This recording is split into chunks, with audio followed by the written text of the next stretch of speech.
Imagina o Brasil em 2027, as luzes se apagam no Congresso, o Tesouro está vazio, as dívidas públicas explodem, o dólar dispara, os juros voltam a 2 dígitos e a inflação não é mais um fantasma do passado, ela está de volta, corroendo cada pedaço do seu salário.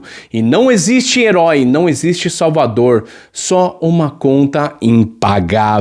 Deixada para você, para os seus filhos e para os seus netos. Agora a pergunta que assombra: será que o Brasil precisava de um Milei? Um presidente disposto a passar a motosserra no Estado, cortar privilégios, eliminar desperdícios e enfrentar de frente a frente o monstro dos gastos públicos?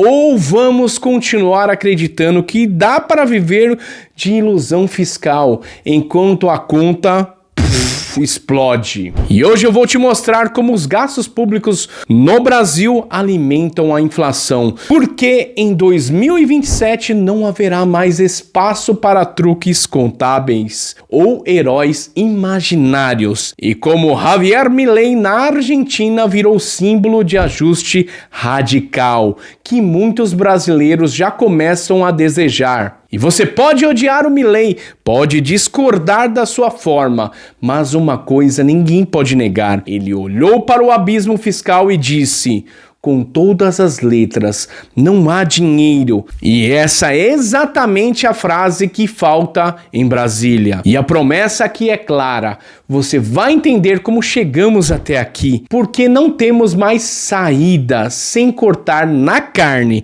e se o Brasil está preparado para o seu próprio Milei. E o Brasil gasta demais! O Estado inchou. Desde 1988, com a Constituição Cidadã, as obrigações cresceram numa velocidade muito maior do que a capacidade de arrecadação. Hoje, o governo gasta mais de 19% do PIB em despesas primárias, enquanto a receita não acompanha. O resultado: déficits primários sucessivos que aumentam a dívida pública.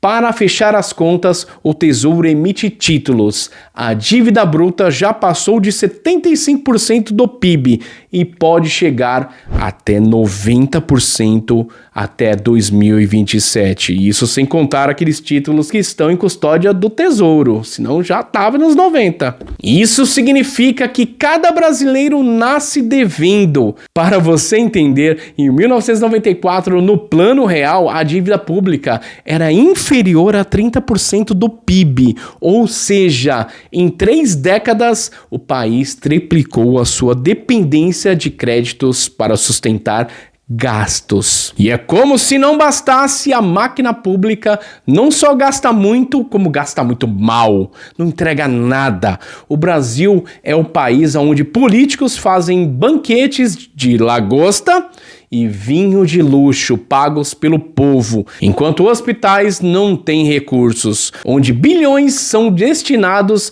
a emendas parlamentares secretas, enquanto escolas caem aos pedaços, onde a prioridade não é eficiência, mas manutenção do poder. Mas aqui está o ponto crucial: gastos públicos excessivo não é apenas um problema de contabilidade, ele é combustível para a inflação. Quando o governo gasta mais do que arrecada, ele tem 2 saídas: ou aumenta impostos, que vem acontecendo, sufocando a economia, ou emite dívida, que também vem fazendo, pressionando os juros e corroendo o crédito. Em cenários extremos, apela para a impressão de moeda, também vem, que já conhecemos muito bem dos anos 80, hiperinflação, salários corroídos em dias, cadernetas de poupança perdendo todo o valor. O brasileiro mais velho não esquece: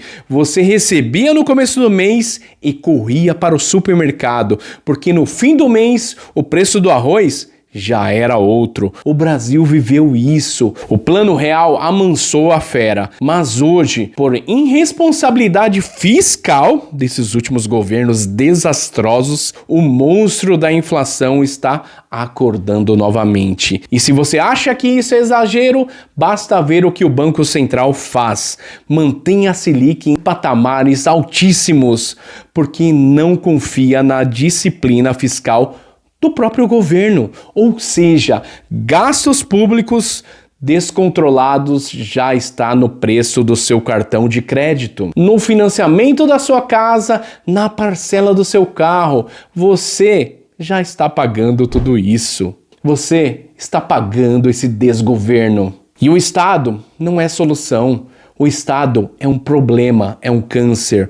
O dinheiro não nasce lá em Brasília, ele nasce do seu trabalho, do seu suor, da sua empresa, da sua produção. Mas o governo brasileiro acredita que pode gastar como se fosse o dono da sua vida. E o resultado? Mais inflação, menos poder de compra, mais dívida, menos futuro para nós. E vamos a uma comparação direta em 2023. O Brasil registrou um déficit primário de quase 2% do PIB.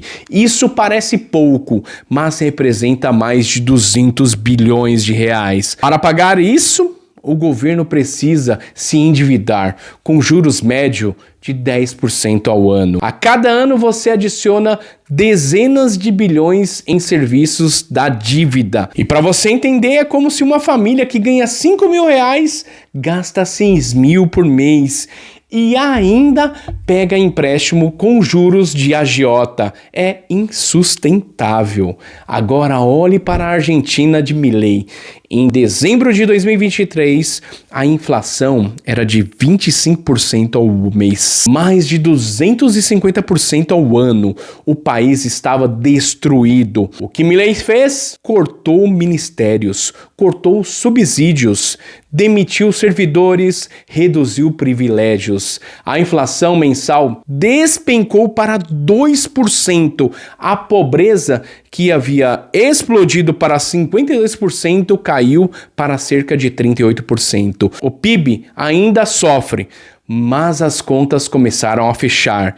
E o FMI, antes inimigo da Argentina, hoje libera novos empréstimos porque confia no ajuste. Milei pegou um país no abismo. E ao invés de jogar mais dinheiro público no fogo, ele disse: não há dinheiro. E funcionou. Enquanto isso, o Brasil... companheiro, vamos gastar, companheiro. Enquanto isso, o Brasil segue o caminho oposto. Lula aumentou ministérios para 37. O Congresso opera com orçamento secreto com bilhões distribuídos sem transparência. Os gastos com previdência e funcionalismo só crescem. O déficit só aumenta. E ainda inventam impostos por decreto, como o novo IOF, né, senhor Lula? Sem passar pelo Congresso, que também representa o que é hoje. E o resultado? Instabilidade jurídica, fuga de investidores e um futuro cada vez mais parecido com a Argentina antes do Milei. A ironia é brutal. Enquanto a Argentina, símbolo de desastre, busca disciplina, o Brasil, que já foi exemplo de ajuste com o Plano Real, caminha para o caos. E a pergunta que fica: quem é mais irresponsável? O país que já entendeu que não dá para gastar o que não tem, ou o país que acredita em Papai Noel fiscal? O dinheiro não nasce em Brasília. Brasília só suga. Brasília não produz, Brasília não consome. E a cada real que você paga de imposto vira combustível para esse monstro insaciável que nunca está satisfeito.